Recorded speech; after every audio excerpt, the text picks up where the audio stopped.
He made her a protein shake. She drank it. 12 days later, she was dead. And the man who handed her that cup, he was already planning what to do with her life insurance money. This is not a thriller novel. This is not a Hollywood script. This happened in Aurora, Colorado, in March 2023. And what investigators found when they started pulling back the layers of this case will make your stomach drop.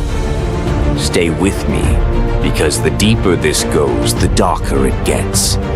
And there is a moment in this story that will genuinely shock you. We are not there yet, but we are getting there. Angela Craig was the kind of woman people remembered when they left a room. Born into a large family of 10 siblings, she carried warmth the way some people carry perfume. You noticed it before she said a word. She was 43 years old, a mother of 6 children, a wife, a woman who had built her entire world around the people she loved. Her family called her their beloved baby girl, not because she was fragile, but because she was treasured. She laughed loudly. She showed up. She was the one who remembered birthdays and checked in on you when you had a bad week. If you knew Angela Craig, you counted yourself lucky. Her husband was Dr. James Craig, a dentist in Aurora who had built a respectable practice and, by all outward appearances, a comfortable life. 6 kids, a house in the suburbs, a professional career. From the outside, they looked like the kind of family that other families admired. But here is what we have learned over and over again about the cases that shake us the most. The most dangerous place for a woman is often inside her own home, beside a man whose smile she trusts completely. Now, before we go any further, if this is your first time on this channel, hit that subscribe button right now, because we cover cases exactly like this one. Stories that the mainstream news moves on from too quickly. Stories where the victims deserve more than a headline. Subscribe and turn on your notifications so you never miss an upload. Let us go back to the morning of March 6th, 2023. Angela woke up like she did every morning, moving through her house, tending to her family, filling the space around her with life. James Craig prepared a protein shake for her. This was not unusual. Couples do this for each other. It is an act of care. It is an act of love. Angela took the shake, drank it, and went about her morning. She went to work out. And then something started to feel wrong. She told James that her brain did not want to work, that she felt dizzy, that something was off, but she could not explain what. James Craig listened to his wife describe her symptoms and did what any concerned husband would do, or so it appeared. He nodded. He comforted her. He suggested she rest. But here is the question that investigators would later ask, and that I want you to sit with right now. What did James Craig already know in that moment that Angela did not? Because here is what the search history on the communal computer at his dental workplace would eventually reveal. In the weeks leading up to March 6th, Dr. James Craig had been searching for the following things. How many grams of pure arsenic will kill a human? Is arsenic detectable in an autopsy? Top 5 undetectable poisons that show no signs of foul play. So how to make poison? Let that sink in. A man with access to chemicals, with a scientific education, with knowledge of biology and dosage and the human body, was quietly, methodically, researching how to kill someone without getting caught. And then he made his wife a protein shake. Over the next several days, Angela Craig deteriorated in a way that made no sense to the doctors who saw her. She went to urgent care. She went to the hospital. She came home without answers because the symptoms she presented with were vague enough and strange enough that no one could pin them down. She was exhausted. She was confused. She was in pain. She kept asking the same question, the question that would become the most heartbreaking detail of this entire story. She kept asking, "Why do I hurt?" Her family watched. They drove her to appointments. They sat beside her bed. They held her hand. They had no idea that the answers to every question the doctors were asking were already known by the man walking calmly beside her, carrying her bag, speaking quietly to the nurses, playing the role of a worried husband with a precision that should terrify all of us.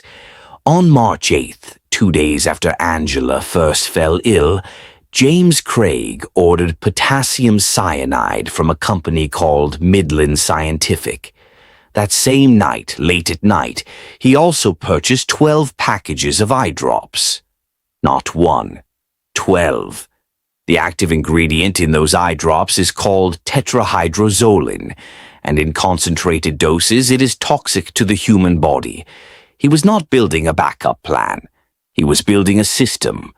Now, here is where I need you to pay close attention. Because what happened next is the kind of detail that belongs in a horror film, except it is real. On March 13th, a package arrived at James Craig's dental office. One of his staff members accidentally opened it. Inside was a canister.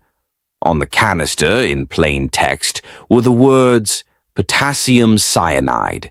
The staff member, confused and alarmed, handed it directly to Dr. Craig. He took it calmly. He thanked them. He walked away. And Angela Craig was still alive on March 13th. Still fighting. Still asking why she hurt. He did not stop. By March 15th, Angela's condition had collapsed so severely that she was placed on life support. A blood sample taken from her that day would later be analyzed by a forensic toxicologist, and what they found was not just the presence of cyanide in her system, it was the concentration. Between one blood draw and another taken later the same day, her cyanide levels had nearly doubled. The toxicologist's conclusion was direct. There had to have been a second administration of cyanide given to Angela while she was already in the hospital, already on life support, already surrounded by machines keeping her breathing. She could not protect herself. She could not run. She could not even ask why she hurt anymore. And the people around her, the nurses and the doctors, did not yet know what they were dealing with. But someone in that hospital knew exactly what was happening. Someone watched those numbers on those monitors and calculated. 3 days later, on March 18th, 2023, Angela Craig was declared dead. And within hours of her death being confirmed, James Craig was arrested. Now this is the moment where I want to pause, because I know some of you are watching this and thinking, how does a husband kill his wife with poison and think he is going to walk away from it? How does a man with 6 children look at their mother and decide that her life is worth less than whatever he was trying to protect? What was he running toward that he needed her out of the way for? We are going to get to that. But first, if you have been watching this far and this story is hitting you the way it is hitting me, drop a comment below. Tell me what you are thinking right now. Tell me what question you most want answered. Because this community matters, and your engagement is what tells the algorithm to keep pushing stories like Angela's out to more people who need to hear them. The investigation moved fast. When you are looking at a case where a woman with no prior health conditions suddenly deteriorates over 12 days and dies of what the autopsy calls lethal concentrations of cyanide and tetrahydrozoline, with arsenic listed as a significant contributing condition. You are not dealing with a mystery. You are dealing with a crime scene that happened to be located inside a human body. The Arapahoe County detectives began pulling records, phone records, purchase records, browser history, and what they assembled was not circumstantial. It was a timeline so precise, so deliberate, so coldly executed that even seasoned investigators would later describe it in terms that suggested they had rarely seen anything like it. Let us walk through what they found. The computer searches for undetectable poisons, weeks before Angela got sick. The order for potassium cyanide on March 8th, 2 days after she first fell ill, as though the protein shake had been a test run, and he was now moving to something stronger. The 12 packages of eye drops purchased that same night. The canister of cyanide delivered to his dental office on March 13th, accidentally opened by a staff member, placed directly into his hands. The blood results showing that Angela's cyanide levels doubled on the day she was placed on life support, while she was in a hospital where the only person with motive to poison her was her husband, who had access to her, who was present, who was playing the grieving spouse. And then the motive. Because there is always a motive. There is always something a person is protecting or pursuing when they decide that another human being's life is an obstacle. The investigators discovered that at the time of Angela's death, James Craig was in regular contact with another woman. The messages between them were described in court as sexual in nature. He was not in the early, uncertain stages of an affair. He was committed to it. He was texting this woman, meeting this woman, planning with this woman, while his wife was dying in a hospital bed from the poison he had given her. There was also the matter of money. James Craig was facing significant financial difficulties. The practice, the house, the family of 8, it cost more than he had. And Angela, like many spouses, had a life insurance policy, a policy that would become considerably more relevant once she was gone. An affair, financial pressure, a wife who stood between him and a new life, and a dental degree that gave him just enough scientific knowledge to think he could do it cleanly. But he could not. Because here is what arrogance does to intelligent people. It makes them sloppy at the edges. It makes them forget that the people around them are also intelligent, that detectives have seen this before, that a forensic toxicologist does not need a confession. They need blood. What James Craig did next, however, is where this case enters territory that is genuinely difficult to process. After Angela died, after his arrest, after the entire machinery of the criminal justice system began closing around him, he started trying to dismantle it from the inside. He contacted one of his own daughters. He gave her instructions. He told her to make it appear as though her mother, Angela, who was dead, or who could not speak for herself, had wanted him to order the potassium cyanide and the eye drops. He tried to use his child, Angela's child, as a tool to rewrite history, to put his wife's name on his crimes, to make the woman he had killed appear complicit in her own murder. He also gave step-by-step instructions for how to create a deepfake video of Angela Craig. A video that would show her, or something that looked like her, saying things she never said. He wanted to manufacture evidence using the face of the woman he had murdered. Let that settle. He killed her. And then he tried to resurrect a version of her face to lie on his behalf. And if that is not enough, if your jaw is not already on the floor, consider this. While he was sitting in jail awaiting trial, James Craig allegedly made contact with a fellow inmate. He gave that inmate a name, the name of the detective who had investigated Angela's death. And he asked the inmate to have that detective killed.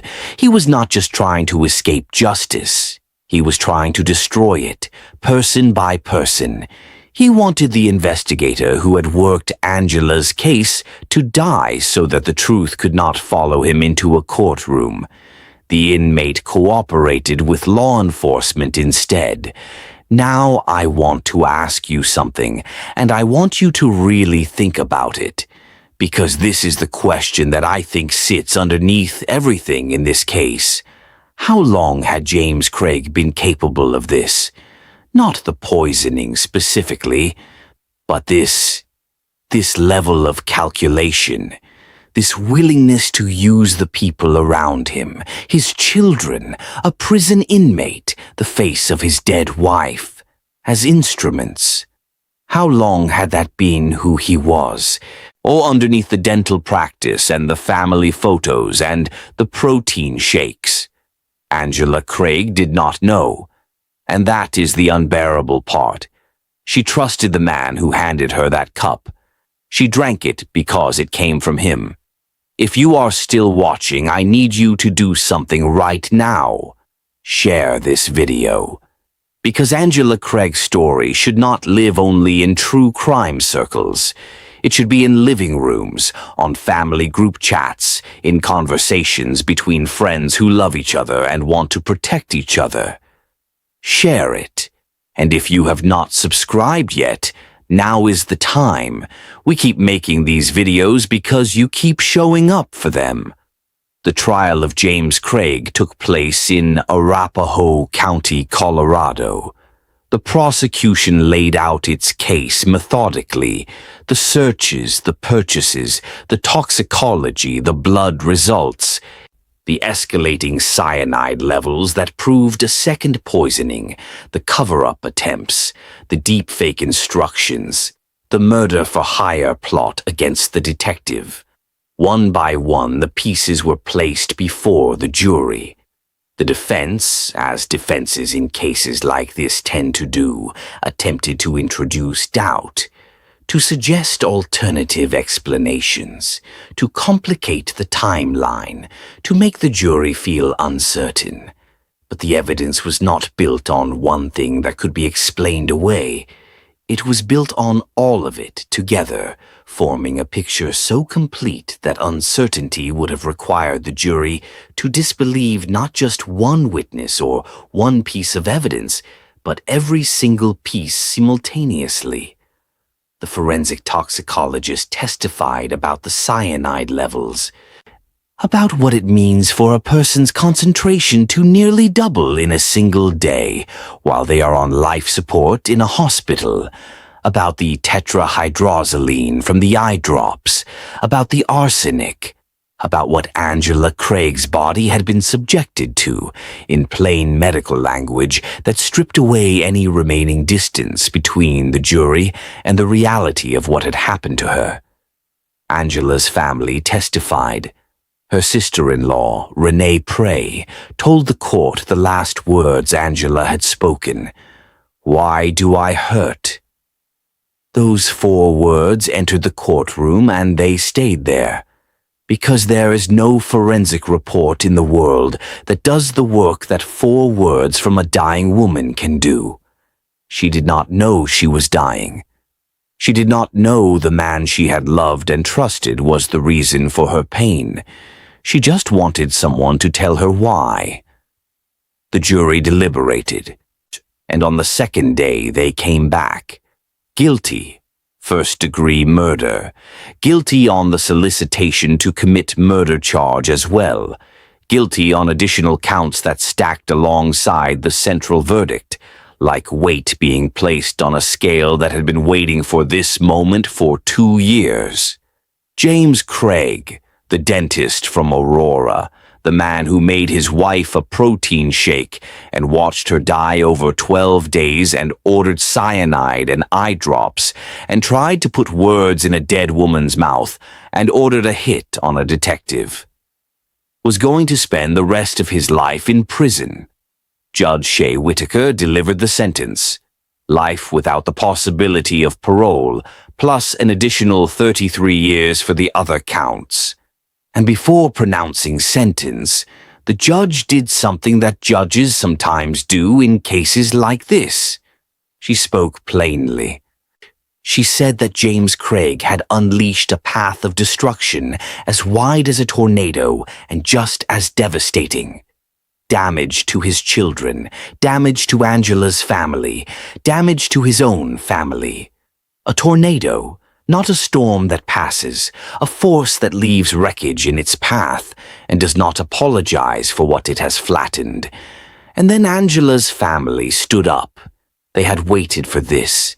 They had sat through the testimony and the evidence and the defense arguments and the jury deliberations, and now they had their moment. They spoke about who Angela was. They spoke about the mornings they missed her. They spoke about what it felt like to know that the man who was supposed to protect her had done the opposite with a level of intention that most people cannot conceive of. And then her son stood up. Angela's only son. He stood in that courtroom and told the court that every day at 10 o'clock in the evening, his phone alarm goes off. He said it the day she died. He has not turned it off since. Every night at 10 p.m., his phone buzzes, and the alarm reads one word: Mom. Every single night since March 18th, 2023. Mom. There are moments in these cases where the grief stops being abstract, where it stops being a legal concept or a news headline or a true crime story and becomes something unbearable and intimate and real. That is one of those moments. A young man who lost his mother to a man who handed her poison in a cup. A young man who will not let the day end without saying her name.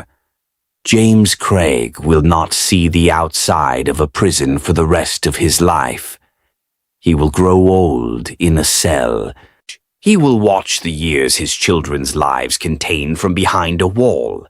He will not be there for graduations or weddings or grandchildren. He traded all of it, every moment of every ordinary day that a free man takes for granted, for an affair and a life insurance payout and the delusion that he was smarter than everyone who would come looking. He was not. Now I want to talk to you directly for a moment, because this case is not just a true crime story. It is a warning, and I want you to hear it as that. Intimate partner poisoning is one of the most underreported and misdiagnosed forms of domestic homicide. It is slow. It looks like illness. It looks like bad luck. It looks like a woman whose body is failing her for reasons no one can explain. The victims are often taken to hospitals multiple times before anyone thinks to test for poison, because we do not walk into emergency rooms assuming that the person standing beside the patient with the worried look on their face is the one who caused the emergency. Angela Craig went to urgent care. She went to the hospital. She was sent home. She went back. She was placed on life support. And at every stage the man causing her deterioration was present, concerned looking, playing the role. It took her death and a full autopsy for the truth to begin to surface. If you are in a relationship where something feels wrong, where your health has suddenly changed in ways that do not make sense, where you feel controlled or monitored, where you are afraid of the person who is supposed to love you, please tell someone. Not the person you are afraid of, someone else, a sister, a friend, a doctor you see alone. Because the warning signs in cases like this are rarely as obvious as a canister of cyanide. They are subtle. They are things that get explained away. And by the time they are impossible to explain away, it is sometimes too late. Angela Craig deserved to live. She deserved to raise her 6 children. She deserved to grow old. She deserved to find out why she hurt. She did not get any of that. But she got something else. She got a jury that believed her. A judge who did not soften what needed to be said. A son whose phone alarm still goes off every night at 10 o'clock. And now she has this. A story that is being told again and again and again, so that people know her name and understand what was done to her and are perhaps a little more awake to the world they are living in than they were before they pressed play. James Craig will die in prison. Angela Craig will be remembered. That is not justice in the way we wish justice could work, because the perfect form of justice would be Angela Craig, alive, healthy, watching her children grow up, wondering what to have for dinner. We cannot give her that. No verdict can give her that. But we can make sure her story is told truthfully, loudly, and often. We can make sure that the next time someone is sitting in a hospital room watching their partner deteriorate in ways that make no sense, the thought occurs to someone to ask the right question. If this video has moved you, if Angela Craig's story has stayed with you in the way it has stayed with me, I am asking you to do 3 things. Like this video because it tells the platform that this story matters and needs to reach more people. Leave a comment below. Share your thoughts. Share your reaction. Share what part of this case hit you hardest, because your voice is part of what keeps this community alive. And share this video. Put it in a group chat. Post it to your story. Send it to someone who needs to hear it. Angela Craig's story should be known far beyond the walls of that courtroom in Arapahoe County. We do not always get the ending we want in these cases, but we can make sure that the people who are gone are not forgotten. And we can make sure that the people who did this to them are not forgotten either, not out of hatred, but out of the commitment to truth that says, this happened, it was done deliberately, and the world should know. Angela Craig was 43 years old. She had 10 siblings who loved her.